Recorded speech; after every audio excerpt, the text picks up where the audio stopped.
Israel এবং ফিলিস্তিনের যে ব্যাপারটা, জি জি একটা দেশ চলা উচিত ওই লোকদের দ্বারা। আপনার পড়াশোনা এমবিবিএস এ, কিন্তু আপনি পড়ানোর জায়গাটা ক্যারিয়ার করতেছেন। পড়াটাকে আমি ঘটনার গল্প দিয়ে পড়ে, আমি কিন্তু এই যে এমনিতে যে বইয়ের কথা আমি এগুলো পড়াই না। এগুলোর জন্য তো আপনার নিজেরও জানাশোনার প্রয়োজন আছে। কোনটা? মানে যেইভাবে আপনি বিষয়গুলোকে ব্যাখ্যা করেন। আপনি একটা হাতটা এরকম করেন আমার সাথে, তাহলে মজা লাগবে। বুকটা এরকম করে, ঠান্ডা লাগতেছে না? হ্যাঁ এবার আমার মতো দেবেন, গরম লাগতেছে না? হ্যাঁ আমি প্রথম মানুষ তো আদম, মাটি, সেখানে আল্লাহ রুহ ফুকে দিল, চলে আসলো। আপনি দেখেন বেবি মরিয়ম আলাইসাল্লাম যে আছে, ওনাকে কিন্তু রুহ ফুকে দিল, ঈসা আলাইসাল্লাম চলে আসলো। কোরআনের বিভিন্ন বিষয়কে সায়েন্সের জায়গা থেকে ব্যাখ্যা করেছেন, আমরা ওভাবে চিন্তাই করিনি, সেগুলো আপনি ভাবে ব্যাখ্যা করেছেন। আল্লাহ বলছে না যে যখন কাউকে ভেস্তে পাঠাবো সারা জীবন সে তরুণ থাকবে, বলছে তো, কোনোদিন বুড়া বুড়ি হবে না। তাহলে কিভাবে সম্ভব? খুব সহজ। উপর থেকে যে ওই যে আবাবিল পাখি যে ফেলছিল পাথরের টুকরা, পাথর, তো অনেকের মাথায় প্রশ্ন আসবে না যে পাথরের টুকরা পড়লে হাতি জ্বলে ছাই হয়ে যাবে, এটা কিভাবে সম্ভব? খুব সহজ। ওই চাঁদ যে আল্লাহ মোহাম্মদ সাল্লাল্লাহু আলাইহি ওয়াসাল্লাম যে দ্বিখণ্ডিত করছে, এটা বিশ্বকাল লাগে না? কেমন করে চাঁদ করবে? আঙুলের ইশারায়। কোরআনকে আল্লাহ সংরক্ষণ করবে এবং এটা লাউহে মাহফুজে আছে। তো অনেকে কিন্তু বুঝে লাউহে মাহফুজ কোন জায়গায়। খুব সহজ, খুব সহজ। এই মোবাইলে যদি আমি একটা জিনিস চেঞ্জ করি, অটোমেটিক এখানে চেঞ্জ হয়ে যাবে। ওকে, সো আমার কপি এখানে আরেকটা আছে। অ্যাবসলিউটলি। আসসালামু আলাইকুম দর্শক, আপনাদের সবাইকে আমন্ত্রণ জানাচ্ছি অল টাইম মিল ব্রেড প্রেজেন্স তার জিকিব্রিয়া শোতে।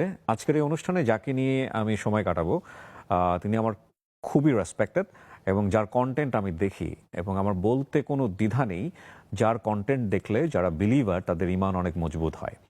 বাংলাদেশে, এটা আমার ব্যক্তিগত অভিমত, আমি জানি না আমার সঙ্গে হয়তো অভিমতের সঙ্গে অনেকেই অনেক কন্ট্রাডিক্ট করতে পারেন, দ্বিমত পোষণ করতে পারেন। বিনয়ের সঙ্গে বলছি, বাংলাদেশে বাংলাদেশ এন্টিটি থেকে ওনার মতো করে আগে কেউ বিজ্ঞান ভিত্তিক ধর্মকে ব্যাখ্যা করা, কোরআনকে ব্যাখ্যা করা, ইসলামকে ব্যাখ্যা করা এর আগে কেউ করেছেন বলে আমার চোখে পড়েনি, বিশেষ করে সামাজিক যোগাযোগ মাধ্যমে।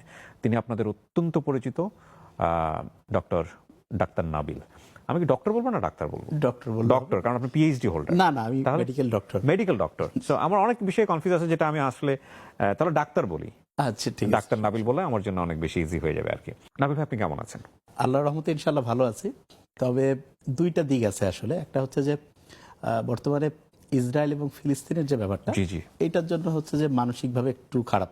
যদিও আমি সোশ্যাল মিডিয়াটা ওইভাবে ব্যবহার করি না, এই কারণে তথ্যগুলো সেইভাবে চোখে পড়ে না, কিন্তু যখনই পড়ে আর কি দেখা যায় যে আসলে মনটা খুব খারাপ হয়। এটা আরেকটা ভালো দিক আছে, সেটা হচ্ছে যে বাংলাদেশ বিগত সময়গুলোতে যেভাবে গেছে, আমার মনে হয় বিশেষ করে গতকালকে একটা সামিট প্রোগ্রাম হয়েছে। হ্যাঁ এবং আমি সবসময় যেটা বলি যে একটা দেশ চলা উচিত ওই লোকদের দ্বারা যারা সব দিক থেকে সবচেয়ে যোগ্য, এবং যোগ্য লোক আসলে যদি দেশকে নেতৃত্ব দেয় তাহলে দেখা যাবে যেটা সারা বাংলাদেশ প্রায় 50 বছরের মতো পার হয়ে গেছে স্বাধীন হওয়ার, জি কিন্তু দেশের লোক প্রচুর পরিশ্রম করছে। এখন প্রশ্ন হলো যে এত পরিশ্রম করলো, কিন্তু দেখা যাচ্ছে যে মানুষের সত্যিকার অর্থে রেগুলার যে কমন পিপল, তাদের কিন্তু লাইফস্টাইলে ওইরকম খুব change একটা হয়নি। পরিবর্তন হয়নি। জি, তো অনেকের মধ্যে একটা প্রশ্ন আসে যে এটা কেন হইলো। আসলে ব্যাপারটা যেটা হচ্ছে সেটা হচ্ছে যে গরিব লোকজন থেকে শুরু করে কমন মধ্যবিত্ত সবাই কাজ করছে, কিন্তু এই টাকাটা মাঝখান থেকে অনেকেই দেখা গিয়েছে ভাগ বাটোয়ারা করে খেয়েছে।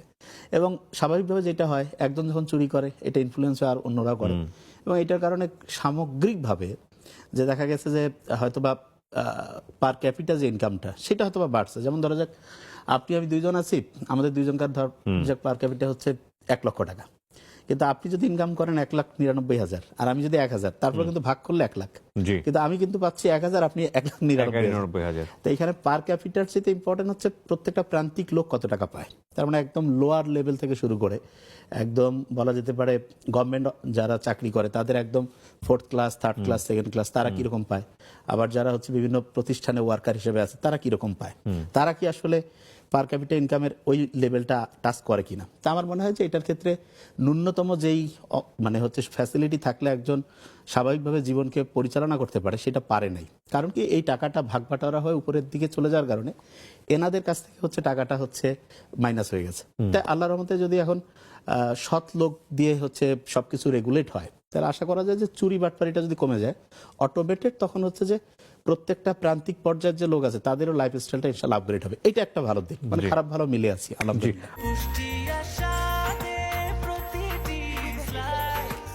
ব্রেকফাস্ট, টিফিন কিংবা স্ন্যাক টাইমে মজাদার আয়োজন মানে অল টাইম ব্রেড।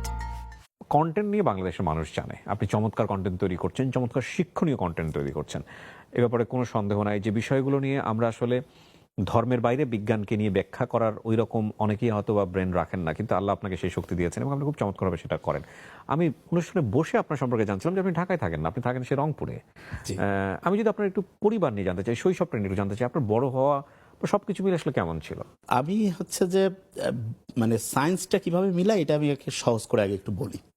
যেমন ধরা যাক, এই যে আমরা যে রুমটায় আছি, এই রুমটা আমার মনে হয় অ্যাবাউট, যদি আমি ধরি যে 1000 স্কোয়ার ফিট হতে পারে এরকম।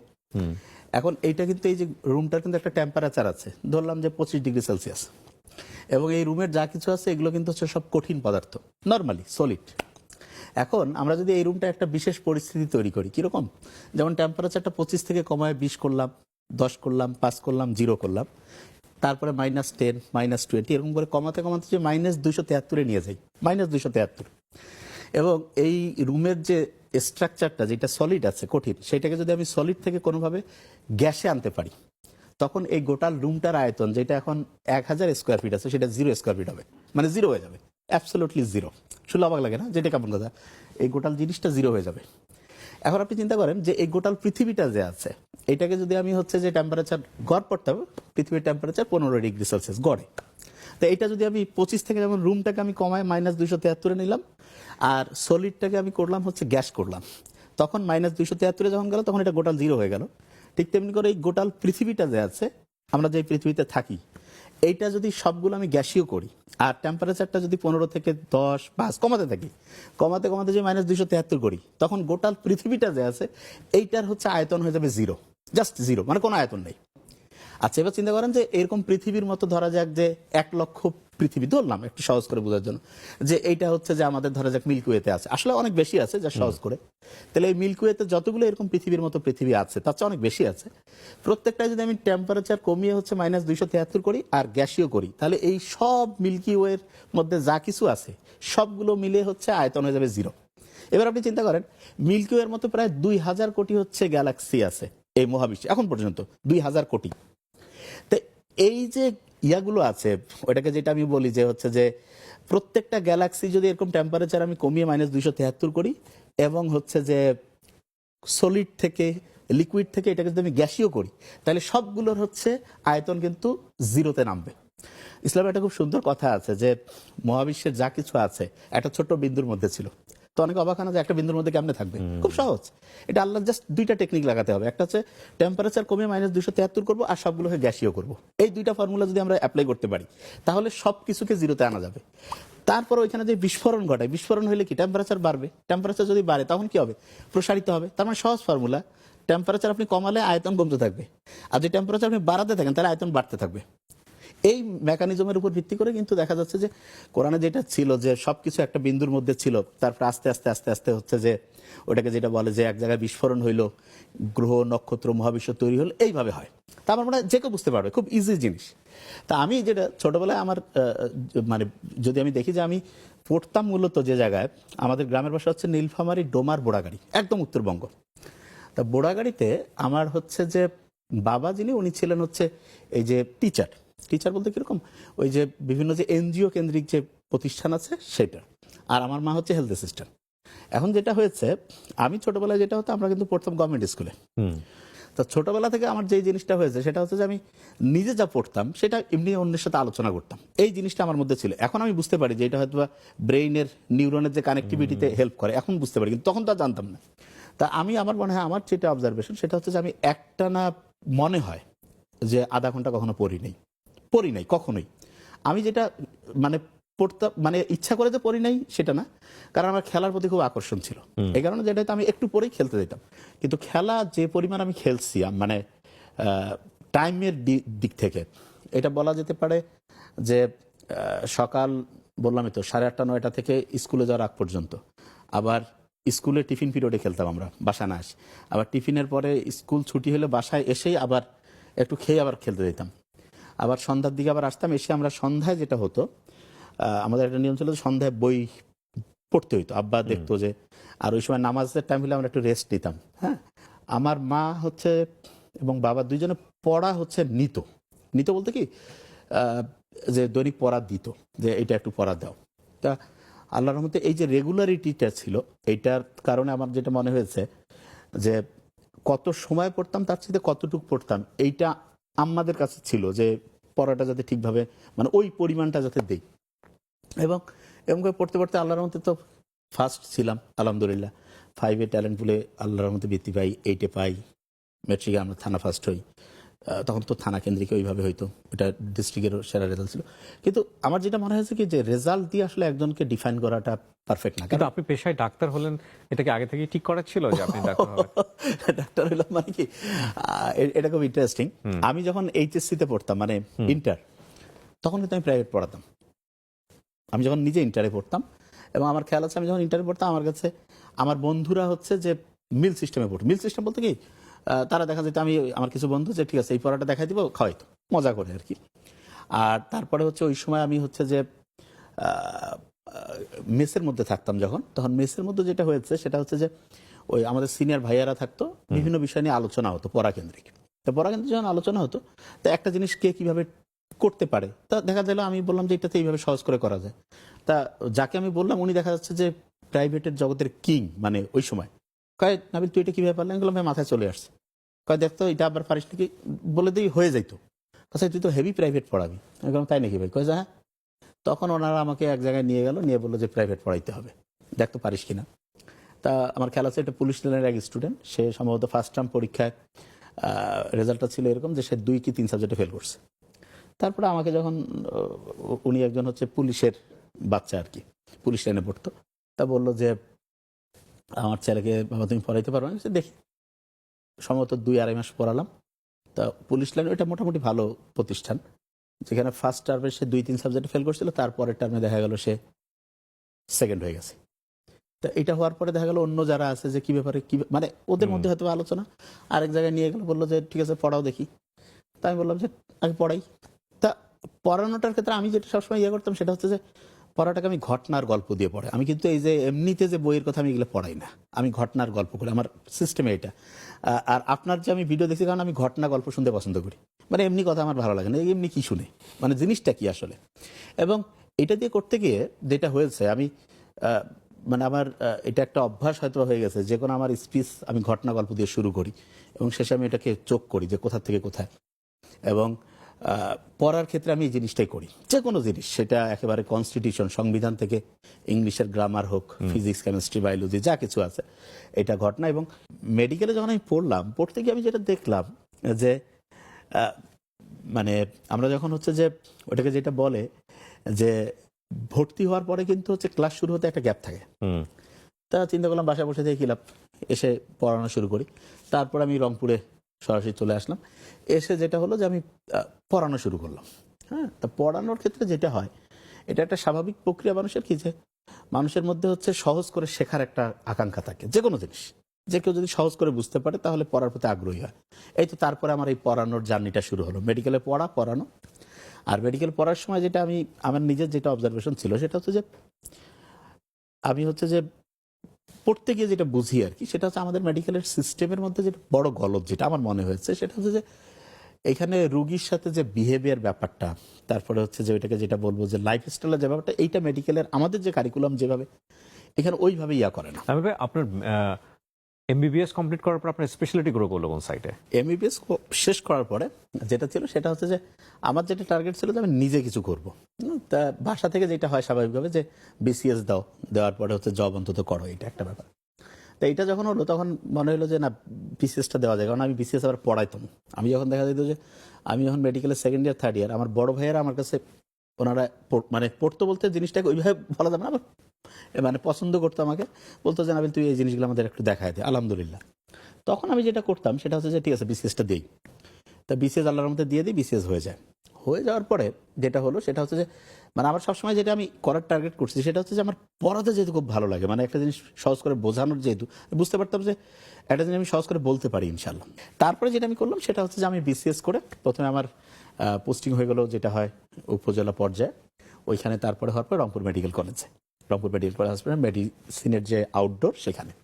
তা আমার যেটা ব্যাপারটা হচ্ছে যে সত্যিকার অর্থে আমি বিসিএস যেটা, তারপরে প্র্যাকটিসের যে ব্যাপারটা, এটা হচ্ছে মেডিকেল কেন্দ্রিক প্র্যাকটিস, কিন্তু বাইরে যে চেম্বারে যে প্র্যাকটিসটা সবাই করে সাধারণত, সেইটা আমি করতাম না। এটা করতাম না, এটা এই কারণ হচ্ছে যে আমার সময়টা আমি মনে করতাম যে আমি রুগী দেখলে, মানে আমার ক্যালকুলেশনটা এরকম যে আমি যদি রুগী একদিনে দেখি কয়টা, 50টা দেখবো, তাহলে মাসে কত, 1,500। বছরে যদি আমি দেখি 20,000, আমি 30 বছর দেখলে 5-6 লাখ রুগী দেখবো, ব্যাপারটা এরকম। কিন্তু আমি যদি বলতে পারি, এটা এমন হতে পারে যে আমি কয়েক শত কোটি মানুষ দেখতে পারে। তো ওই সময় পড়ানোর স্টাইলটা কি পুরোপুরি প্রাইভেট? হ্যাঁ, পড়ানোর স্টাইলটাকে আমি যেটা করতাম, আমি নিজে কোচিং দিয়ে দিয়েছিলাম। ওকে, হ্যাঁ, আমি নিজেই দিয়ে কি দিয়েছি। পড়াতেন আপনি? আমি এটা খুব ইন্টারেস্টিং। আমি হচ্ছে যে যেমন এটা ইন্টারেস্টিং এই কারণে যে আমি প্রথমে হচ্ছে যে ইংলিশ দিয়ে শুরু করলাম, ইংলিশ, তারপরে হচ্ছে যে ফিজিক্স, কেমিস্ট্রি, বায়োলজি, এই সবগুলো আমি পড়াই। তো ওইখানে আমি সব সাবজেক্টই পড়াতাম। এটা মানে নর্মালি যে কারো খটকা লাগবে যে কিভাবে একজন টিচার সব পড়ায় কিভাবে, স্বাভাবিক না যে নর্মালি আমরা জানি একজন টিচার একটাই পড়াতে পারে। তা এইটা হচ্ছে যে কি আমার আসলে মানে আল্লাহর রহমতে আমি তো রেগুলার পড়ি এবং সহজ করে যেহেতু বলতে পারি, তো এইটাতে হয়ে গেল যেটা, সেটা হচ্ছে যে আমি দেখা যেত যে বিভিন্ন সাবজেক্টে বিভিন্ন টিচার দিয়ে ক্লাস যখন দিতাম, তারপরে আমার যারা স্টুডেন্ট তারা বলতো যে না ভাই আপনার ক্লাস নিতে হবে। কেন? ওকে, কয়ে যে ওর ভাইয়াদের ক্লাস ভালো লাগতেছে না। মানে এটা হচ্ছে বোঝানোর কারণে এবং স্টুডেন্টদের ইয়ার কারণে। এবং আমি যেহেতু আর ব্যাপারটাকে আমি কিন্তু নিজের থেকে পড়ছি, মেট্রিক ইন্টার আমি যেহেতু প্রাইভেট আমি খুব সীমিত পড়তাম বলা যেতে পারে, এবং আমি যেহেতু চিন্তা করতাম এগুলো নিয়ে, এই কারণে আল্লাহর রহমতে রেগুলার এটা প্র্যাকটিস করতে করতে, এবং এটা আল্লাহর রহমত, এটা কারণ নর্মালি একজন এরকম সব সাবজেক্টে এইভাবে সহজ করে বুঝাতে পারবে এটা আসলে আমার ক্যাপাসিটি না, কারণ হঠাৎ করে আমার মাথায় চলে আসে যে এটা এইভাবে হইতে পারে, এবং দেখি যে আলহামদুলিল্লাহ কাজ করে। তো এইটার কারণে হচ্ছে যে আমি সব সাবজেক্ট পড়াতে পারি আলহামদুলিল্লাহ। এতক্ষণ শোনার পর আমার দুইটা প্রশ্ন মাথায় আসছে। একটা হচ্ছে যে আপনার নিজেকে থেকে কখনো মনে হয়নি যে আপনার পড়াশোনা এমবিবিএস এ কিন্তু আপনি পড়ানোর জায়গাটা ক্যারিয়ার করতেছেন? সো এটা নিয়ে কি ধরনের একটা প্রশ্ন তৈরি হতে পারে জনমনে, সামাজিক জায়গাতে? এটা আমার যেটা অবজারভেশন, মানে আমার যেটা অবজারভেশন, সেটা আমি যেটা চিন্তা করি সেটা হচ্ছে যে এরকম যে আমি মেডিকেল সায়েন্স আমি যেটা পড়লাম, পরে আমার হচ্ছে যে আমি মেডিকেলের এমবিবিএস কমপ্লিট করে যে এমবিবিএসটা আমি ওকে, তারপরে ওইটার উপর ভিত্তি করে আমি হচ্ছে বিসিএস করে জয়েন হলাম। আমার সবসময় যেটা মনে হয় সেটা হচ্ছে যে আমার যে ইনার ক্যাপাসিটি, এটা কিন্তু আমি ভালো জানবো, এবং এইটা দিয়ে আমি সবচেয়ে মানুষের কোনটা দিয়ে বেশি উপকার করব। আমি যদি হচ্ছে যে ডিগ্রি করি ইয়া করতাম, হয়তো প্রফেসর হইতাম বা যে কোনো কিছু, কিন্তু আমার মনে হয় যে প্রফেসর বাংলাদেশে খুব ভালো আলহামদুলিল্লাহ, 50, 100, 500 আছে, কিন্তু আমার মনে হয় বোঝানোর যে ক্যাপাসিটি আল্লাহ আমাকে যেটা দিয়েছে, আমার যেটা অবজারভেশন, সেইটা হয়তো বা 10,000 প্রফেসরের মধ্যে না, এটা আমার অবজারভেশন। না, ইউ আর রাইট। তাহলে আমার যেটা মানে ভিতরের যে জিনিসটা, আর মেডিকেলে তো পড়ার ব্যাপারটা আমি যেটা সবসময় মনে করি সেটা হচ্ছে যে আমরা একটা সাবজেক্ট পড়ি কোনটা যেটাতে কেরিয়ার সবচেয়ে ইজি হতে পারে, মানে যেখান থেকে আমার কেরিয়ার অপরচুনিটিটা বেশি। এমবিবিএস পড়তে চাই কেন? কারণ ওইখান থেকে কেউ বেকার থাকবে না, ব্যাপারটা তো এরকম। তাহলে আমার কথা হলো আমি যদি ওই জিনিসটা আমি জানি, পড়লাম, কমপ্লিট হয়ে যাওয়ার পর আমি বিসিএস করলাম, আলহামদুলিল্লাহ বিসিএস হয়ে গেল, তাহলে আমার এর পরের জিনিসটা কি? আমি হচ্ছে যে মেডিকেলে হচ্ছে যে এই জন্য আমি যে এই যে চাকরির যে ব্যাপারটা, এখানে কিন্তু আমি হচ্ছে আউটডোরে যে রুগীটা সেটা কিন্তু আমি দেখিয়ে দিলাম। আর বাইরের যে প্র্যাকটিস, আমার মনে হয়েছে প্র্যাকটিস করে আমি তো বললাম যে আমি সারা জীবনে হয়তো 5-6 লক্ষ রুগী দেখতে পারবো। কখন কুইট করলেন আপনি? না, কুইট করিনি এখন, আমার হচ্ছে যে ওই অবস্থায় আমি করছি। বিসিএস আপনি করা? বিসিএস আমি 34 করে আমি হচ্ছে এখনো প্র্যাকটিস করছেন? হ্যাঁ, মানে সরকারি সরকারি কেন্দ্রে, কিন্তু হচ্ছে বাইরের যে প্র্যাকটিসটা, এটা প্রবলেম হয় না? এটা সমস্যা হয় না? কেন সমস্যা হবে কেন? মানে সরকার থেকে সরকারি চাকরির যে ব্যাপারটা, আপনি যদি আমার ব্যাচগুলো বা আমার পড়ানোর যতগুলো প্রোগ্রাম, এগুলো হচ্ছে দুপুর 2:30 থেকে। আচ্ছা, আমাদের হচ্ছে সেটা হচ্ছে যে মর্নিং থেকে শুরু করে 8টা, 8:30, 9টা থেকে শুরু করে দুপুর 2টা পর্যন্ত, এই টাইমটা হচ্ছে আমাদের দেখা যায় যে আউটডোর অ্যাক্টিভিটিস থাকে। ওকে। আর যারা হচ্ছে ইনডোরে থাকে, তখন দেখা যায় যদি কেউ ইনডোরে থাকে, তখন দেখা যায় তাদের হচ্ছে ইমার্জেন্সি ডিউটি থাকে। ইমার্জেন্সি ডিউটির ভাগটা এরকম, ধরেন যে আপনি যদি একদিন নাইট করেন, তাহলে তার পরের দিন আবার আপনার অফ। আবার যদি আপনার ইভিনিং থাকে, তখন দেখা যায় যে মর্নিং অফ। এটা একটা মানে এটাকে বলা যেতে পারে উইকলি 40 আওয়ার্সের একটা প্যাটার্ন আছে। কিন্তু পলিসিগতভাবে সরকার তো অনেক কিছু পারমিট করে না গভর্নমেন্ট অফিসারদেরকে, এটা একটা বড় সমস্যা কিনা আমি বলবো না, জানি না। না, এখানে বুঝতে পারছি আপনার যেটা জিনিস, আমি বুঝতে পারছি, এটা আমি জিনিসটা বলি আসলে সরকারের হিসাবটা কি সেটা আমি বলি। সরকার সবসময় যদি আপনার যেটা দেখে, সরকারের হিসাবটা কি, সেটা হচ্ছে যে একটা লোক জনগণের কোনো ভালো কিছু করতেছে না খারাপ করছে, এটা নাম্বার 1। আর 2 নাম্বার দেখে সরকার একটা জিনিস দেখে যে সরকারের ভালো বা খারাপ করতেছে কিনা, এই দুইটা। প্রথমত সে দেখবে যে সে পজিটিভলি হচ্ছে যে এই কাজটা সে হচ্ছে যে মানে মানুষের উপকার করছে না ক্ষতি করছে, এটা নাম্বার 1। আর এটা হচ্ছে দেখা উচিত। আর নাম্বার 2 যেটা, সেটা হচ্ছে যে অনেক ক্ষেত্রে যেটা হয়, গভর্নমেন্টের নিজেদের স্বার্থের সাথে কোনো রকমের ব্যাঘাত ক্লাশ আছে কিনা। এক্ষেত্রে যেটা জিনিস সেটা হচ্ছে যে আমাদের সাথে মানে আমরা যে জিনিসটা লক্ষ্য করি, এখন পর্যন্ত যেই সরকারগুলোই থাক, মানে এতটা ওই রকম ওরা হয়নি যে একজন একটা খুব একটা ভালো কাজ করছে, কি করতে পারে। You are doing wonderful job. কিন্তু নাবিল ভাই, আমার বিষয়টা মাথায় আসছে যে এগুলোর জন্য তো আপনার নিজেরও জানাশোনার প্রয়োজন আছে। কোনটা? মানে যেইভাবে আপনি বিষয়গুলোকে ব্যাখ্যা করেন, সেখানে তো আপনার প্রচুর জানার ব্যাপার আছে। আপনি নিজে থেকে জানেন, পড়েন, এরকম মানে এটা কিভাবে আসে আপনার মধ্যে, কিভাবে আচ্ছা, আমি হয় আর কি? একটা জিনিস বলি। জি। যেমন ধরেন আপনি একটা হাতটা এরকম করেন আমার সাথে, তাহলে মজা লাগবে। করে এবার আপনি ফু দেন, বুকটা এরকম করে, ঠান্ডা লাগতেছে না? হ্যাঁ। এবার আমার মতো দেবেন, গরম লাগতেছে না? হ্যাঁ। আচ্ছা, এবার একটা ঘটনা বলি আপনাকে। মৌমাছি যে আছে, মৌমাছি যখন মৌচাকে থাকে, মৌচাকের কিন্তু একটা টেম্পারেচার মেনটেন করতে হয় 35°C। তা মৌমাছির ভিতরে যে মৌচাক যেখানে ওরা থাকে, তো ওরা সবসময় দেখে যে টেম্পারেচারটা 35 প্লাস মাইনাস আছে কিনা। ধরা যাক টেম্পারেচার বেড়ে গেছে 45°C, ধরলাম সাহারার মধ্যে, মৌচাকে তো মধু তৈরি হবে না। তাহলে কি করবে তখন তারা? মৌমাছির যে পাখা আছে, ডানা, ডানার দুইটা প্যাটার্ন আছে। প্যাটার্ন বলতে একটা হচ্ছে এক, মানে জিনিসটা বোঝার জন্য এরকম করে বলি, যেমন ঘড়ির কাঁটার দিকে ঘুরতে পারে, আবার ঘড়ির কাঁটার উল্টো দিকে দিকে করতে হয়। তা একটা ঘড়ির কাঁটার দিকে যখন ঘুরবে তখন দেখা যাচ্ছে যে টেম্পারেচারটা কমতেছে, টেম্পারেচারটা কি হচ্ছে, কমে যাচ্ছে। তার মানে ধরেন যে মৌচাকের ভিতরে টেম্পারেচার আছে 45°, সে ঘড়ির কাঁটার দিকে ঘুরাচ্ছে তার ওই পাখাটাকে, উইংসটাকে, তখন সংকোচন temperature- প্রসারণ মুখের জায়গা থেকে। হ্যাঁ, আস্তে আস্তে সে কমে গেল। আবার ধরা যাক যে টেম্পারেচারটা হয়ে আছে 20°C, তখন বাড়াতে হবে। তখন যখন বাড়াতে হবে তখন কি করবে সে? তখন ঘড়িকাটা বিপরীতে সে ঘোরাবে। তখন যখন ঘুরাতে গেল, আমি জাস্ট বোঝার জন্য সহজ করে বললাম, তখন দেখা গেল কি আস্তে আস্তে আস্তে আস্তে আস্তে টেম্পারেচার বাড়তেছে। এখন আপনি দেখেন এই যে মৌমাছির যে ডানার যে এই মানে হচ্ছে বলা যেতে পারে পরস্পর বিপরীত ধর্মী যে এই যে ঝাপ, মানে পাখাকে হচ্ছে মুভ করার যে ব্যাপার, এটাতে একবার তাপমাত্রা সে বাড়াতে পারে, একবার কমাতে পারে। এবং এটা যে ঠিক সেটা আপনি দেখেন, আপনি মুখের ভিতরেই কিন্তু আপনি জাস্ট এখানে গতিশক্তি বিভব শক্তির একটা পারস্পরিক ট্রান্সফর্ম হচ্ছে, একবার গরম লাগতেছে, একবার ঠান্ডা। আচ্ছা, এখন আপনি এখান থেকে অন্য একটা জিনিস বের করতে পারেন। আপনি খেয়াল করে দেখেন, আরেকবার দেখেন, তাহলে একটা জিনিস এখন মাথায় আসবে। যখন ঠান্ডা লাগতেছে তখন দেখেন তো এটা গতিবেগটা বেশি না, যখন গরম লাগতেছে তখন গতিবেগটা বেশি? বলেন। ঠান্ডার সময় বেশি। ঠান্ডার সময়। Very nice. এবার আপনার একটা জিনিস আমি বলি, অক্সিজেন আছে না, অক্সিজেনের একটা আণবিক ভর আছে 32, আর কার্বন ডাইঅক্সাইড যেটা, এটা 44।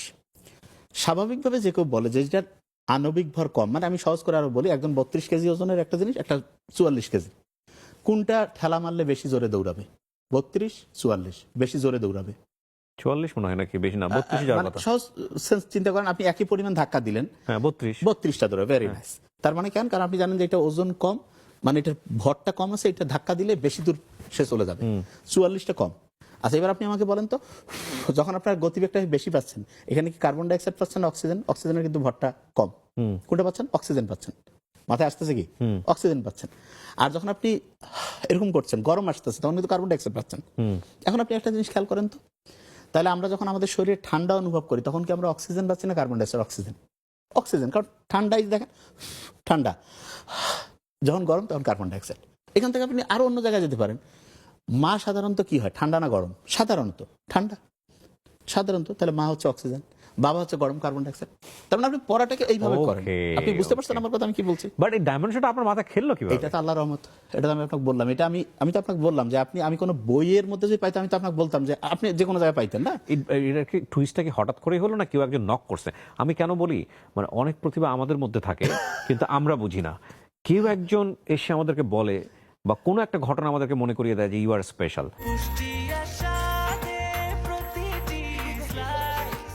ব্রেকফাস্ট, টিফিন কিংবা স্ন্যাক টাইমে মজাদার আয়োজন মানে অল টাইম ব্রেড।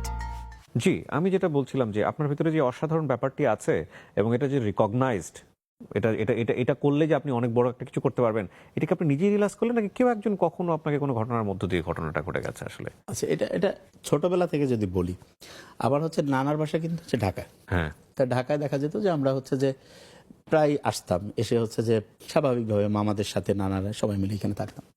তা আমার খেয়াল আছে যে আমার মামা যে আছে এবং আমার খালা, মানে আমার মায়ের যে ছোট বোন, ওনারা হচ্ছে দেখা যেত একজন টিচার এসে পড়াতো। তো ওই যে টিচার পড়াতো, তখন হচ্ছে যে এটা টিচারের হচ্ছে একটা ওই অনেক আগে, তো তখন হচ্ছে ঢাকায় কিন্তু সাইকেল চালা যেত, এত আগের কথা বলছি। তো ওই সময় যখন সাইকেল চালা যেত, তা ওনার কিন্তু একটা সাইকেল নিয়ে আসতো উনি, মানে ছোটোখাটো সাইকেল। এবং ওই সাইকেলটা হচ্ছে যে উনি ওই সুন্দর করে হচ্ছে ওইটাকে যেটা বলে যে একদম চেনটা একদম চমৎকারভাবে একসাথে একদম লক করে রেখে দিত। তা আমি একদিন স্যারকে বললাম যে স্যার আপনার একটু চাবিটা দেন, একটু চালাবো। স্যার বলছে না না, দেওয়া যাবে না। কয়েকবার চাইলাম, দিল না। তারপরে আমার মেজাজটা একটু গরমে হইলো যে চাইলাম, ছোট মানুষ আমি, দিল না। আমি তখন তারপরে হচ্ছে যে একটা বাংলা বাক্য লিখলাম। লেখার পর আমি বললাম যে স্যার এটা একটু ট্রান্সলেশন করে দেন। বলছে কি এটা? আমি বলছি স্যার দেন। তখন আমি কুড়ে হবে ক্লাস 2 বা মানে 2 এর কম, 2 হওয়ার সম্ভবত, 3 না 2 বা এরকম হবে, বা ওই যে বড় 1 যেটাকে বলে সেরকম। তো ওইখানে যে বাক্যটা আমি লিখছিলাম এটা ছিল হচ্ছে যে আমি হই কিন্তু 2। এটা বাংলাটা। তা নর্মালি এটার বাংলা ইংরেজি কি হবে? আমি হই, আই অ্যাম, কিন্তু মানে কি বাট, আর 2 মানে কি টু। তো ওই স্যার কিন্তু খুব খাটো খাটো ছিল। এইটা করার পরে ওই স্যার তো কিছু বলেনি, স্যার ভালো মানুষ ছিল। আমি তো খুব ছোট মানুষ তখন। আমার মামা আর আমার আন্টিরাই উঠ উঠ উঠ। তা এটা মানে আমি তো খেয়াল হারাই ফেলছিলাম এই ঘটনা। পরে আমার হচ্ছে যে মামারা, আমার খালারা বলতো, নাবিল আমাকে আদর করতো। হ্যাঁ, মানে আমার মধ্যে যে জিনিসটা মনে হয় সেটা হচ্ছে যে আমি ছোটবেলা থেকে খুব আদর পাইছি। আর হচ্ছে যে আমরা যে জায়গায় থাকতাম বাজারের সাথে, তো পত্রিকা পড়া, মানুষজনের সাথে মেশা, এবং আমরা যে জায়গায় থাকতাম তার সাথেই ছিল হচ্ছে ওইটাকে যেটা বলে ক্লাব সিস্টেম ছিল। আগেকার ক্লাব মানে এখনকার মতো নোংরামি না, ওইখানে ভালো সবাই পড়তাম। এবং এটা আমার মনে হয় যে আল্লাহর রহমতের একটা ব্যাপার যে কোনোভাবে ছিল, আল্লাহর রহমত। এবং আমার মা বাবা, বিশেষ করে মা তো খুবই দোয়া দরুদ সব সময়, মানে এটা খুব ভালো আলহামদুলিল্লাহ। এবং অনেস্টির হয়তো একটা ব্যাপার আছে, এটা আমার অবজারভেশন। কারণ আমি দেখছি আমার আম্মা ছোটবেলা ওই যে বিভিন্ন health assistant 3rd class job, তো হচ্ছে ওই যে সরকারি কিন্তু হচ্ছে বিভিন্ন হয়, ওটাকে বলে যে ট্রেনিং হলে টাকা দেয়, কিন্তু যে ধরেন যে আপনারা 4 জন টাকা ভাগ করে নেয়। তো আমার খেয়াল আছে ছোটবেলায় যে একটা ভাগ এরকম ছিল যে 100 সম্ভবত এরকম যে 24 টাকা 25 পয়সা হয়, 25 পয়সা 4 জন এরকম করে, মানে 500 টাকা এরকম একটা হিসাব ছিল আর কি। তা আমার আম্মা বললো যে 25 পয়সা তো দেওয়া লাগবে। আমি বললাম 25 পয়সা, তখন 25 পয়সার দাম ছিল, কিন্তু এত তো আর দাম না। তো এইটা হচ্ছে যে অনেস্টির একটা ব্যাপার আমার কেন জানি মনে হয় যে, আর আল্লাহর রহমত এবং মানুষের দোয়া, এটা সবকিছু মিলে হয়তো মানে এটা ব্যাখ্যা করা যায় না, কিন্তু এই ব্যাপারটা কাজ করে, এটা আমার মনে হয়। নিশ্চয়ই এই জিনিসটা আপনার ভাই বোন কত? হ্যাঁ, আমার ভাই বোনের এখানে একটা জিনিস, এবং জেনেটিক্যাল কিছু ব্যাপার আছে। যেমন আমার ছোট ভাই ডক্টর নোবেল ওইখানে আছে, ও তো কন্টেন্ট করে। হ্যাঁ, ও কন্টেন্ট, এবং এতই অ্যামিউজিং আমি বলি আপনাকে। ও হচ্ছে যে আমি ওকে বলি যে ভাই তোমার মধ্যে এই প্রতিভাটা আছে, তো বলতেছে না ভাই তোমার হবে না। আমি বলছিলাম তুমি করো। জাস্ট ডিসেম্বরের শুরু করছে শেষের দিক থেকে 3-4 মাসে তার 3 লাখের বেশি ফলোয়ার হয়ে গেছে। এবং ইন্টারেস্টিং জিনিস কি, একটা জিনিস সহজ করে সেও বলতে পারে, হয়তো এটা মানে জেনেটিক্যাল ব্যাপার থাকতে পারে। এক্স্যাক্টলি। আমার যে ছোট বোন সেও বিসিএস অফিসার, ও বিসিএস অফিসার। ও ওয়াও। হ্যাঁ, তা এখানে যে জিনিসটা, এবং এরা কিন্তু বিসিএস আমার কাছে পড়ে গেছে, এটা খুব ইন্টারেস্টিং একবারই সব। কিন্তু ইন্টারেস্টিং পয়েন্ট যেটা, সেটা হচ্ছে যে আমি যখন মেডিকেলে পড়লাম, দেখা যেত আমার সিনিয়র ভাইয়াপুরা এসে বলতো, আমি তুই তো সহজ করে বুঝাইতে পারিস। এবং ওই যে আমি বলছিলাম সেকেন্ড ইয়ারে থাকতে, আমি মেডিকেলে থাকতে আমি বই লিখে ফেলছিলাম, ওই বই ভাইয়েরা কিনে পড়তো, যে খুব সহজ প্রেজেন্ট, মানে বোঝা যায় জিনিসটা খুব টেকনিক্যাল। তা যে বাসা আমি পড়াতাম, মানে যে বাসা বলতে একটা জায়গায় আমি ব্যাস করে পড়াতাম, তো ওইখানকার এক ছোট ভাই, ওর নাম হিমু। তা সে খুব ফ্রাস্ট্রেটেড, সে অনেক জায়গায় পরীক্ষা দিচ্ছে, তার হচ্ছে না। তো একদিন ওর আব্বা আম্মা বলতেছে, নাবিল কি যে করি আমার এই ছেলেটাকে নিয়ে। তা আমি বললাম কি হয়েছে? বলছে সব জায়গায় পরীক্ষা দিচ্ছে, হচ্ছে না, অনেক জায়গায় কোচিং টোচিং যাচ্ছে, হ্যান ত্যান কিছু হচ্ছে না, কি করা যায়? তাই বললাম যে তোমাকে বিসিএস কার্ডটা বানিয়ে দেবো। বলছে ভাই এটা কি সম্ভব? আমি বললাম চাইলাম দেখি। বলছে ভাই এটা কিভাবে হবে? আমি বললাম যেহেতু, কাজে ভাইয়া এটা সময়, বললাম সকালে আসতে হবে, কারণ আমার তো টাইম কম, আমি সকালে যখন হাঁটতে পারবো ওই সময় পড়াবো, ওই সময় তোমাদের ওইখানে হাঁটতে হাঁটতে এসে দেখাই দেবো। যে বিভিন্ন জায়গায় পরীক্ষা দিয়েছে, কোনো জায়গায় হয় না, সে আমার ওইখানে পড়ে, ওই যে বিসিএসটা তারপরে সে দিল, ওই বিসিএসে সে একদম ইকোনমিক্স কার্ডের থেকে একদম কলেজের টিচার হয়ে গেল, লেকচার হওয়ার পরে খুব ভালো ছেলে। তার মানে সবারই ব্রেন আছে, শুধুমাত্র টিউনটা করতে হবে। Absolutely correct. এখানে ব্যাপারটা কি আপনার টেকনিক্যাল ব্যাপার। যেমন আমার ছোট ভাই বোন, আমার ছোট বোন ছিল আর্টসের স্টুডেন্ট। আর্টসের স্টুডেন্ট, কারণ আমার মা বলতো সে যদি বি গ্রেড হবে, বি মানে বুঝছেন তো মানে কত কম, তাহলে আম্মা কাছে ওকে বিয়ের সাথে দিব, খুশি। তা আমি যেটা পড়াইতে পারি, ও আমার 1-2 বছরের ছোট বড়, তত তো আর বুঝতে পারিনি। আমি যখন মেট্রিক পাস হওয়ার পরে ওকে আমি বললাম যে আমি একটু সিস্টেম দেখাই দিই।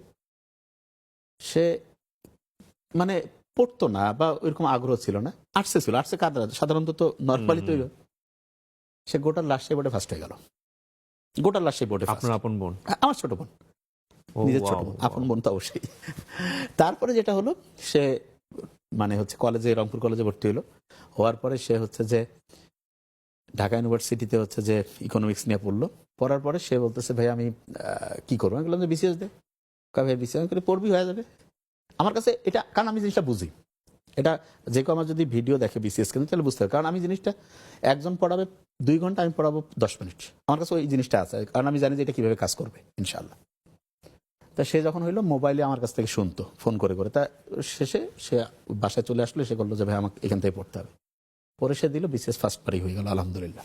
আপনি কোরআনের বিভিন্ন বিষয়কে সায়েন্সের জায়গা থেকে ব্যাখ্যা করেছেন। একটা বিষয় হয় কি, আমাদের দেশে দুটো বিষয় নিয়ে কথা বলাটা খুব ডিফিকাল্ট। একটা হচ্ছে পলিটিক্স, তার চেয়ে তো ভয়ঙ্করতম ডিফিকাল্ট হচ্ছে মানে ধর্মীয় বিষয় নিয়ে কথা বলা।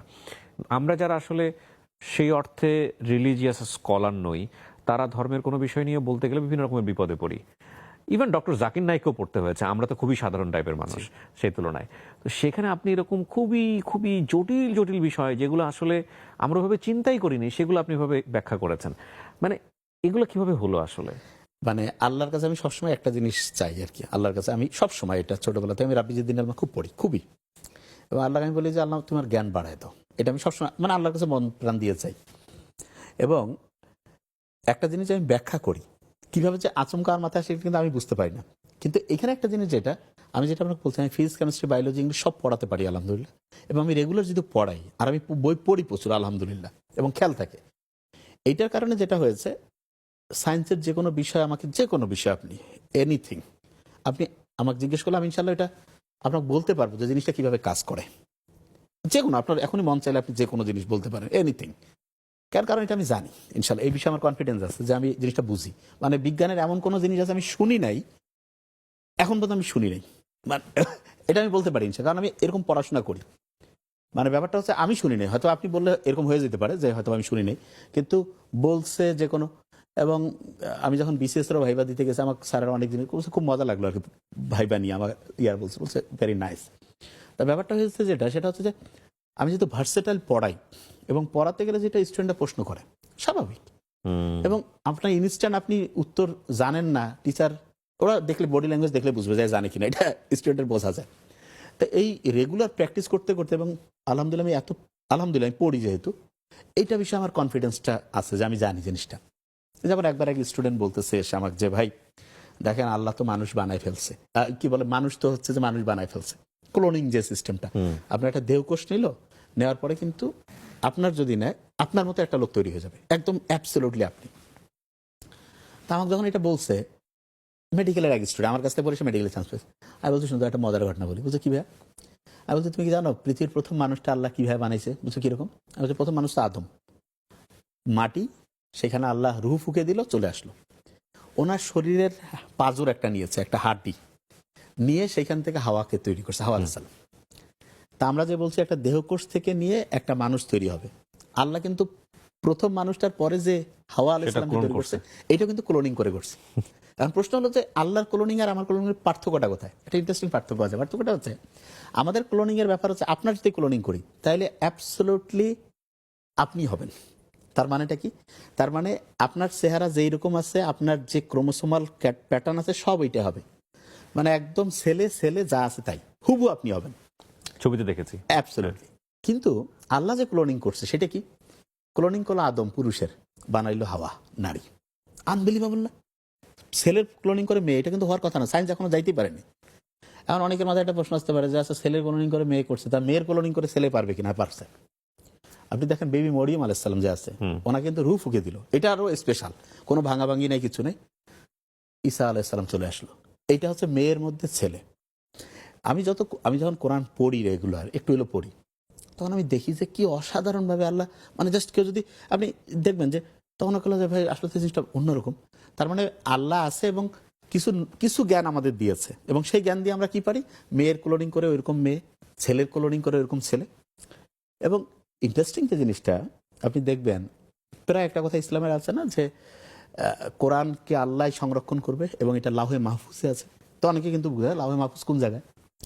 এইটা মূলত কি, আমার অবজারভেশনে যেটা আসে, এটা হচ্ছে একটা সুপার পাওয়ারফুল কম্পিউটার। কিরকম? যেমন ধরেন আমি এখান থেকে একটা দোয়া করলাম যে আল্লাহ তুমি কিবরিয়া ভাইয়ের এই জিনিসটা কবুল করো। এইটা যদি এইটার যে আমি এই যে একটা যে দোয়াটা করলাম, এইটার সরাসরি লাহে মাহফুজে কিন্তু একটা কানেকশন তৈরি হয়ে গেল ওই জায়গায়, সুপার কম্পিউটারের ওইখানে কিন্তু হচ্ছে সফটওয়্যারটা আছে। এখন এটা এমন হইতে পারে যে এটা কবুল হয়ে ওইখানে চেঞ্জ হয়ে যেতে পারে। আবার আমি আপনাকে এক সম্বন্ধে একটা বদদোয়া দিলাম কারোর সম্বন্ধে, এটা কিন্তু সরাসরি ওইখানে যাবে, যাওয়ার পরে কবুল হবে কি হবে না ওইটা ওর সফটওয়্যার চিন্তা করবে। যদি ওইখানে চেঞ্জ হয়ে যায় তাহলে আপনার জীবনও চেঞ্জ।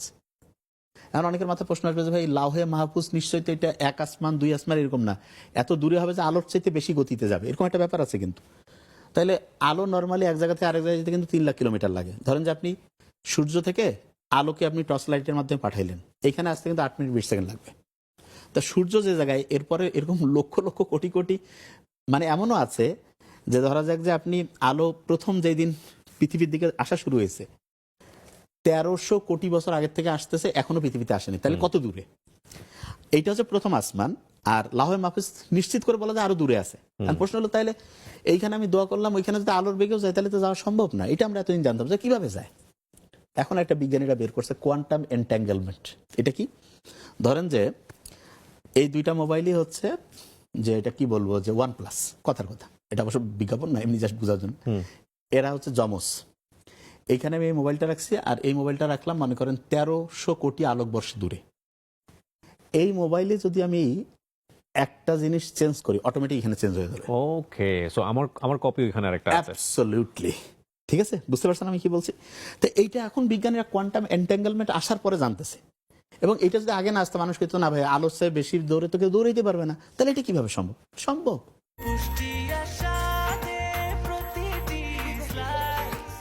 ব্রেকফাস্ট, টিফিন কিংবা স্ন্যাক টাইমে মজাদার আয়োজন মানে অল টাইম ব্রেড। মেরাজের ঘটনা নিয়ে আপনি বলতে চাচ্ছিলেন। আচ্ছা, মেরাজের যে ব্যাপারটা, এটা আগেকার সময় তো পুরো অলৌকিক মনে হইতো না, যে মোহাম্মদ সাল্লাম কোথা থেকে কোথায় গেল, সিদরাতুল মুনতাহা গেল, দেখা হইলো নবীদের সাথে, নামাজের ব্যাপারটা আসলো, জান্নাত জাহান্নাম দেখলো, এসে দেখতেছে যে পানি গোড়ায় পড়তেছে, যে অজুর পানিটা অনেক পড়ে গেছে সে পানি এক করিয়ে আছে। তো এটা হাউ ইজ ইট পসিবল, ঠিক না? আচ্ছা, তো এটা নরমালি যে কেউ আগে বলতো যে না এটা তো ভাই সম্ভব না, নরমালি তো এটাই মনে হবে। আইনস্টাইন এসে আমাদের ধারণা চেঞ্জ করে দিয়েছে। সেটা কি? উনি রিলেটিভিটির যে ব্যাপারটা আছে, আপেক্ষিক তত্ত্ব, এটা একটু সহজ করে বলি তাহলে বোঝা যাবে। আপেক্ষিক তত্ত্বের কিন্তু দুইটা অংশ আছে, একটা হচ্ছে জেনারেল রিলেটিভিটি আর একটা হচ্ছে স্পেশাল রিলেটিভিটি। তার মানে আপেক্ষিক তত্ত্বের দুইটা টাইপ আছে, একটা হচ্ছে বলা যেতে পারে জেনারেল মানে হচ্ছে, আর একটা হচ্ছে স্পেশাল বিশেষ। তা ওনার এই দুইটা তত্ত্ব নর্মালি তো বুঝতে গেলে কঠিন মনে হবে, একটু সহজ করে যদি বলি কিরকম হইতে পারে। ধরা যাক আমরা এই যে এখানে যে প্রোগ্রামটা করছি, এইটা ধরা যাক যে একটা নবযানের মধ্যে আছে এবং এই নবযানটা অ্যাবসলিউটলি আলোর বেগে দৌড়াচ্ছে। তাহলে আমরা ধরা যাক যে প্রোগ্রামটা শুরু করেছি অ্যাবসলিউটলি ধরা যাক যে রাত 10টায়, 1 ঘন্টা টানা আলোর বেগে এই গোটাল এই স্টুডিওর মধ্যে আমরা যাচ্ছি। 1 ঘন্টা পরে আমরা হচ্ছে যে প্রোগ্রামটা শেষ হইল, তারপর আমি দেখবো যে আমাদের একটা টাইম নর্মালি পৃথিবীতে কি হবে, 10টার পরে 11টা বাজবে না, ওখানে 10টায় ঠিক 10টায় থাকবে। তার মানে যখন আপনি আলোর বেগে দৌড়ান তখন সময় 1 সেকেন্ডও বাড়ে না। এখন আপনি চিন্তা করেন যদি আপনি আলোর বেগে এরকম 1 বছর দৌড়ান, 10 বছর দৌড়ান, 100 বছর দৌড়ান, যত আপনি যান কখনো কিন্তু আপনার টাইমের 1 সেকেন্ডও কম বেশি হবে না। যে বোরাকের যে গতি। হ্যাঁ, এখন একটা জিনিস চিন্তা করেন, সেটা হচ্ছে যে আল্লাহ বলছে না যে মানুষকে আমি হচ্ছে যে যখন কাউকে ভেস্তে পাঠাবো সারা জীবন সে তরুণ থাকবে, বলছে তো কোনোদিন বুড়া বুড়ি হবে না। তাহলে কিভাবে সম্ভব? খুব সহজ। আপনি ধরেন যে আল্লাহ কিছুই করতে হবে না, আল্লাহ কিভাবে করবে সেটা আল্লাহ জানে, কিন্তু আমরা এখন কি বুঝি, যেই জায়গাটা আল্লাহ ধরা যাচ্ছে এইটাই হচ্ছে যে স্বর্গ, মানে আমি বুঝতে যে জান্নাত। তো এই গোটাল জিনিসটা, এই পৃথিবী যে আছে এটা কিন্তু প্রতি সেকেন্ডে 29.76 কিলোমিটার বেগে দৌড়ায়, মানে প্রতি সেকেন্ডে প্রায় 30 কিলোমিটার বেগে দৌড়াচ্ছে। বুঝতে পারছেন? লাইটিং এর গতির মধ্যে নিয়ে আসবে। হ্যাঁ, এটাকে যদি আলোর গতিতে আপনি বুঝে গেছেন তাহলে কিন্তু 1 সেকেন্ডও বয়স বাড়বে না, 1 সেকেন্ডও বাড়বে না। আচ্ছা, এখন প্রশ্ন হলো যে ওই আইনস্টাইনের যে রিলেটিভ যে থিওরি, মানুষ কখনো পারবে? মানে মানুষ তো জানছে, হ্যাঁ মানুষ এটা পারবে কিনা। আচ্ছা, এখানে একটা ইন্টারেস্টিং পয়েন্ট আছে, পয়েন্টটা শুনলে একটু মজাই লাগবে। আপনি যদি আলোর বেগে দৌড়ান আপনি তখন আর কোনো বস্তু থাকবে না, তখন আপনি শক্তিতে পরিণত হয়ে যাবেন। ওকে, ই সমান এমসি স্কয়ার বলে একটা ফর্মুলা আছে, থিওরি আছে। আমি লুসি একটা সিনেমা দেখেছিলাম, আমি দেখেছিলাম না আপনি? আমি তো ছবি LUCY, আপনার পারলে দেখেন, এটা নেটফ্লিক্সে আছে। আচ্ছা, আমি এখন রিলেট করতে পারছি ছবিটাকে। ওয়াও। মানে হচ্ছে আপনি যখন আলোর বেগে দৌড়াবেন তখন হচ্ছে যে আপনি বস্তুতে থাকবেন না, তখন শক্তিতে পরিণত হয়ে যাবেন। এবং আইনস্টাইনের অসাধারণ কথাটা এইটা যে আপনার যে হচ্ছে বস্তু এবং শক্তি একটা আরেকটার হচ্ছে ভিন্ন রূপ। যেমন আপনি বরফ, পানি একটা কঠিন একটা তরল না, এরকম শক্তি আর বস্তু। ধরেন যে এই ঘড়িটা বস্তু, তো এটা আলোর বেগে দৌড়ালে বস্তু থাকবে না, এটা শক্তিতে পরিণত হয়ে যাবে। তার মানে আল্লাহ যে বলেছেন কিয়ামতের সময় যে দুমড়ে মুচড়ে দিবে সমস্ত কিছু, সবকিছু এক করে দিবে, এগুলো সবই তো সত্য। 100%, কোনো সন্দেহ নেই। আপনি কোরআনে পড়বেন, জাস্ট একটু টাইমটা এদিক ওদিক করে দেওয়া। একটু কিচ্ছু না। আচ্ছা, আমি আপনাকে একটা জিনিস বলি, আপনি একটা জিনিস খেয়াল করবেন, কোরআনেই আল্লাহ বলে রাখছেন যে মানে ঊর্ধ্বাকাশের একদিন পৃথিবীর 50,000 বছরের সমান। এটা তো একদম কত আগে। মানে এটা কিভাবে সম্ভব? তো মানুষ করে এটা কি হইতে পারে? 100% এখন তো আমরা জানি। আর আমি যেটা বলছিলাম, তার মানে টাইম সব জায়গায় একরকম না। এবং আইনস্টাইন যেটা বলছে সেটা হচ্ছে যে উনি টাইমটাকে আরেকটা ডাইমেনশন হিসেবে নিয়ে আসছেন। টাইম যে আছে, আমরা নর্মালি কি জানি যে সব জায়গায় টাইম একই থাকবে, এটাই তো বুঝি, কিন্তু না। টাইমটাকে উনি বলছে এটা হচ্ছে বেগের উপর নির্ভরশীল। বেগ কম বেশি করলে সময়ের হচ্ছে কম বেশি করা সম্ভব। তো এটা নিয়ে আমরা হচ্ছে যে যদি আমি হচ্ছে যে ভিডিও আকারে জিনিসটা একটু লিখে দিই, তাহলে আরো মানুষ সহজে বুঝতে পারবে যে ব্যাপারটা কি। তার মানে মেরাজের যে ব্যাপারটা, যে থিওরি রিলেটিভ, যে মানে কোথায় আপেক্ষিকতার যে বিশেষ থিওরি এবং যে জেনারেল, এই দুইটাকে যদি আমরা ম্যাচিং করলে এটা ব্যাখ্যা করা সম্ভব। এটা নিয়ে আমরা ভিডিও আসবে, তখন একদম আরো ইজি ওয়েতে মানুষ বুঝতে পারবে যে এটা পসিবল। তার মানে আল্লাহ করছেন কোনো কিছু আনসাইন্টিফিক না। যেমন আপনি দেখবেন ওই চাঁদ যে আল্লাহ মোহাম্মদ সাল্লাল্লাহু আলাইহি ওয়াসাল্লাম দ্বিখণ্ডিত করছে, এটা বিস্ময়কর লাগে না? কেমন করে চাঁদ করবে? আঙুলের ইশারায়। আচ্ছা, আপনি কি জানেন যে আপনার আমার বডি থেকে সব প্রতি মুহূর্তে কিন্তু রশ্মি বের হচ্ছে, প্রতি মুহূর্তে। এই রশ্মিটার একটা স্পেশাল নামও আছে, MIR, মিডল ইনফ্রারেড। এবং আমরা জানি যে কোনো রশ্মির কিন্তু একটা শক্তি আছে। এখন প্রশ্ন হলো শক্তিটা কেমন হবে? তা শক্তিটা, এটা কিন্তু আল্লাহ চাইলে, মোহাম্মদ সাল্লাল্লাহু আলাইহি ওয়াসাল্লাম দোয়া করলো, উনি আঙ্গুলের ইশারা করলো, ওইখান থেকে যে শক্তিটা যাবে, সেই শক্তিটা যদি তো মানে যে রশ্মিটা যাবে সেটা যদি পাওয়ারফুল হয়, তাহলে অবশ্যই, কেন আপনি রিমোট দিয়ে দেখেন না যে একটা সফটওয়্যার চেঞ্জ করে ফেলা যাচ্ছে না, চ্যানেল চেঞ্জ করতে পারতেছেন না, যাচ্ছে তো। সেরকম করে উনি যে ইশারা করলো, সেই ইশারার মধ্যে আল্লাহ যদি চায় যে এমন শক্তি নিয়ে আসবো যে ওই শক্তি দিয়ে পুরা চাঁদের বিভক্ত করার মতো যে শক্তি, সেটার মধ্যে আল্লাহ চাইলে দিয়ে দিতে পারে, এবং গতিটা দিতে পারেন। এটা আরেকটা এক্সাম্পল দিতে বুঝতে পারবেন। এই যে উপর থেকে যে ওই যে আবাবিল পাখি যে ফেলছিল পাথরের টুকরা, অনেকের মাথায় প্রশ্ন আসবে না, ভাই পাথরের টুকরা পড়লে হাতি জ্বলে ছাই হয়ে যাবে, এটা কিভাবে সম্ভব? খুব সহজ। আপনি খেয়াল করেন, একটা বস্তু যখন উপর থেকে পড়ে, প্রতি মুহূর্তে কিন্তু তার গতিবেগ 9.8 মিটার পার সেকেন্ড স্কয়ার বেগে বাড়তে থাকে প্রতি মুহূর্তে। এখন এটা যত উপর থেকে পড়বে তার বেগ তত বাড়বে। এমনকি আপনি শুনলে অবাক হবেন যে একটা ছোট্ট বালুকণা, এইটা যদি আমি মানে একেবারে সূর্যের মতো উঁচু থেকে ফেলি, যেখান থেকে আলো আসতে মাত্র মনে করেন 8 মিনিট লাগে, টাইম 8 মিনিট 20 সেকেন্ড, ওইখান থেকে আসলে আপনি আমি না, একটা বলা যেতে পারে যে বিল্ডিং ধ্বংস হয়ে যেতে পারে। একটা ছোট্ট বালু দিয়ে কি একটা বিল্ডিং ধ্বংস হয়? কিন্তু এত গতিবেগ প্রাপ্ত হবে যে একটা বিল্ডিং মুহূর্তের মধ্যে ধ্বংস হয়ে যেতে পারে। তাহলে আল্লাহ যদি ওই যে পাখিদের পাঠিয়েছে, সেই পাখিদের যত উঁচু থেকে ওই পাথরটা সে ফেলবে, তত সেটার মধ্যে শক্তি তৈরি হবে। কারণ এটা সায়েন্স তো বলতেছে, একটা বস্তু যখন উপর থেকে পড়ে প্রতি মুহূর্তে তার গতিবেগ বাড়তে পারে। কিন্তু এই যে আপনার ইয়াজুজ মাজুজ, দজ্জাল, এই যে গল্পগুলো, যেগুলো তো অনেকেই মনে করেন এগুলো কল্প কাহিনীর মতো শুনতে মনে হয়, এগুলো কি সায়েন্স দিয়ে ব্যাখ্যা করা সম্ভব? আচ্ছা, ইয়াজুজ, বাই দ্য ওয়ে, অনেকে আমার এই প্রশ্ন শুনে হয়তো ক্ষুব্ধ হবেন ধর্মীয় জায়গা থেকে, কিন্তু একজন উপস্থাপক হিসেবে আমার এই প্রশ্ন করাগুলো দায়িত্ব। কারণ এগুলো ব্যক্তিগতভাবে নেওয়ার কিছু নেই আসলে, কারণ আমি নিজেও বিলিভার। সো অনেকে হয়তো বিষয়টা অন্যভাবে দেখতে পারেন। জি, দাজ্জাল হচ্ছে এমন পাওয়ারফুল কিছু তার মধ্যে থাকবে, সে চাইলে মুহূর্তের মধ্যে কাউকে ধনী বানাই দিতে পারে, মুহূর্তের মধ্যে কাউকে গরিব বানিয়ে দিতে পারে। এই ব্যাপারটা তো আছে। আপনি এটাকে চিন্তা করেন যে দাজ্জাল যদি এমন হয়, যেই ব্যক্তিটা হোক বা যেইটাই হোক, ধরেন যে সারা দুনিয়ার যে ব্যাংকিং সিস্টেম, ধরা যাক যে সমস্ত মানে হচ্ছে যে কোয়ান্টাম কম্পিউটার যেটা আছে, সেইটার কন্ট্রোল ধরা যাক তার কাছে, সিকিউরিটি কোড সে জানে।